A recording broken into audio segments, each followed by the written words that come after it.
দৰং জিলাৰ দিঘিৰ পাৰত জ্যেষ্ঠ নাগৰিক দিৱস পালন। সমগ্ৰ পৃথিৱীৰ লগতে দৰং জিলাৰ দিঘিৰ পাৰ জ্যেষ্ঠ নাগৰিক সন্মিলনৰ সৌজন্যত বিশ্ব জ্যেষ্ঠ নাগৰিক দিৱসটি আজি পালন কৰে।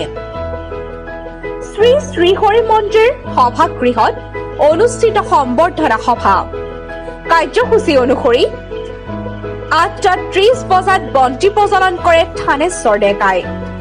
8:45 স্মৃতি তৰ্পণ কৰে বিপিন চন্দ্ৰ চহৰীয়াই।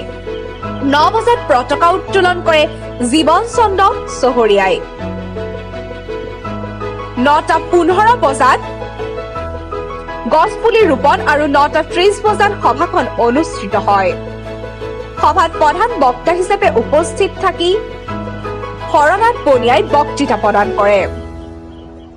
উক্ত সভাতে ব্ৰজেশ্বৰ শৰ্মা আৰু অনন্ত চন্দ্ৰ ডেকাক সম্বৰ্ধনা জনায়। আনহাতে দেওবৰ্ণৰ জ্যেষ্ঠ নাগৰিক সংস্থায়ো বিশ্ব জ্যেষ্ঠ নাগৰিক দিৱস পালন কৰে। দৰঙৰ পৰা নিৰঞ্জন শইকীয়াৰ ৰিপৰ্ট NE 365 লাইভ।